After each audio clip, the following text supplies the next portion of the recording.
With me, Vanessa Feltz, on what should really be a gala anniversary for the capital. Certainly, if you live in northwest London, you'll know what I'm talking about when I say happy 40th birthday to Brent Cross Shopping Centre. Who remembers that day? Way back in 1976, when Brent Cross opened its portals to the shopping mobs of northwest London. I certainly remember it very, very clearly. I was 14 in 1976. It was the biggest deal, the first American-style shopping mall in the United Kingdom. And joining us on the day of the 40th birthday celebrations is Brent Cross's General Manager, Tom Nathan. Tom, good morning to you.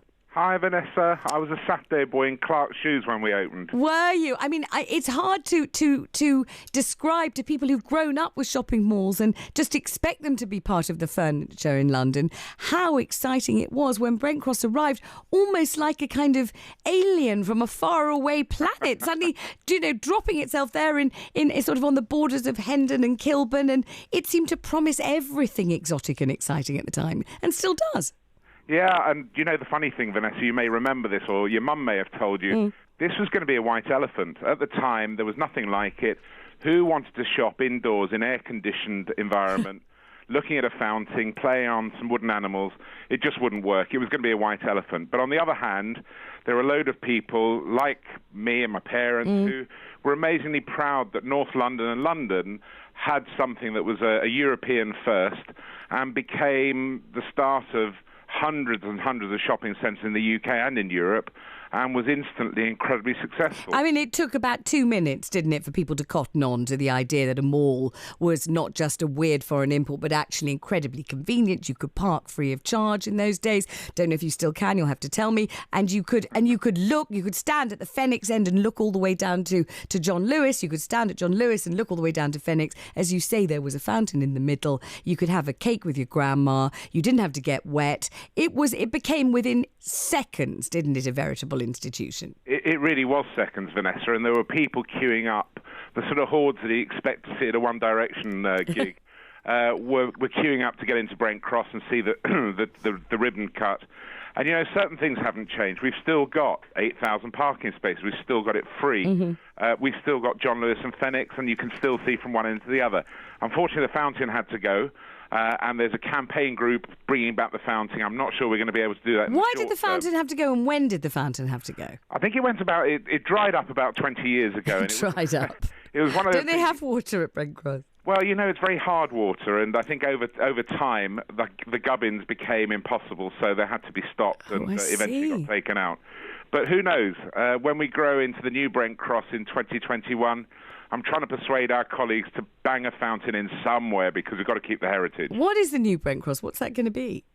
Well, the new Brent Cross... To some of us, it's still a bit of an interloper. We're still getting over the novelty 40 years later. Are we ready for a new Brent Cross? How much newer can it get? Well, I hope so. I think what we'll have to offer is far more leisure activity, a lot more restaurants, cinemas, things that people want to come out to. And, of course, we'll have a better range of shops as well as we become bigger. So we'll be continually accessible. We'll still have the same number of parking spaces. It's going to be a bigger place, which probably more reflects what people would like these days. I mean, the interesting thing was that at the time, and I do remember it so vividly because it was a massively big deal for northwest London. And of course, I'm coming along today, I don't know if you know this, Tom, to be part of the 40th birthday celebrations. And I've often said in interviews, and I'm not really joking when I say it, that I'd be very happy to have my ashes scattered across Brent Cross because at least my children will come and visit me a couple of times a week. And it's true. I mean, it's one of these places that's kind of inscribed upon the consciousness, isn't it, of everybody who grew up in that area. But it is. The thing is, Vanessa, you're absolutely right about the ashes. North London joke, but it's absolutely true. Everyone knows it. The other thing is, it's a building. It's bricks and mortar. It shouldn't have a personality, and yet most people that we've asked, and by the way, we've got a hashtag BX40. If you want to give us your recollections and comments, we're going to post all of that through the year. Yes. But a lot of people say, this is where I grew up. This is where my parents allowed me to be on my own when I was 10, 11, 12. Very true. Good point. And, you were allowed to go to Brent Cross on your own, that's right. It was considered a safe environment, and still is, isn't it, for kids and young people? Absolutely. This was a coming of age. Good point. Whether it was a confirmation of a mitzvah or whatever it was being left on your own at Brent Cross for the first time. I'm a grown-up.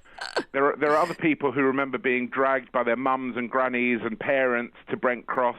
and now they regard it fondly. I'm not sure they regarded it that fondly at the time, but, it's amazing the recollections that people are giving us of memories of 40 years of Brent Cross. I'd like to know whether people met and fell in love at Brent Cross, whether Brent Cross was certainly it was a place where you could, meet at the fountain and you'd know where you were going to find somebody. Yeah, a few years ago we had a gentleman who proposed to his girlfriend and then fiancée over our tannoy.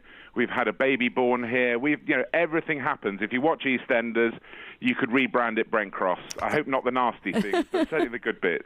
There always used to be the rumour that if you hung around Marks and Spencer in Brent Cross while pregnant and went into labour, if your waters should break at M&S, that they would provide you with a free layette, all the nappies and the baby grows and the vest that you would need for your new baby. I never knew if that was legend or the truth, Tom. I think it's probably some and some. It's good customer service, but I know that John Lewis do something like that. Mother Care, to be honest, if anything special happens in Brent Cross, we like to celebrate it.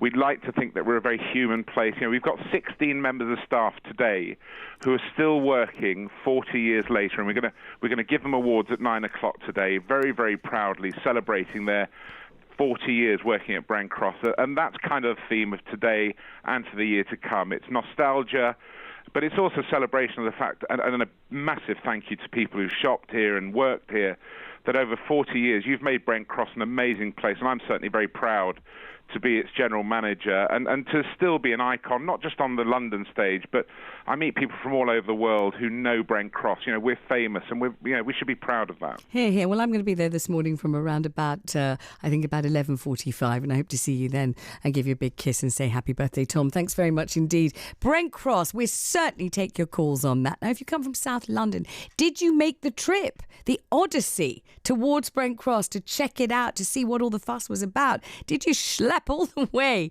to Brent Cross just to have a look? Or do you remember your life changing when it opened? If you live in northwest London, your life became something that revolved around Brent Cross. And gosh, the queues to get in for the January sales were phenomenal. They spread as far as Golders Green, Swiss Cottage and beyond. Brent Cross, has it made an imprint on your life? If they cut you open, will you see the words Brent Cross engraved upon your heart? Your Brent Cross memories and moments. It opened in 1976, of course, the year of the long, hot, unforgettable summer of 76, where everybody had to go and buy a white T-shirt because it was so boiling hot. A great year for business and a great year, of course, for air-conditioned shopping. So they were lucky with the weather that year. What do you remember about Brent Cross? 0207 224 2000, and we will be back straight after the news of travel and the weather at 8 o'clock. BBC Radio London Travel, the clockwise M25.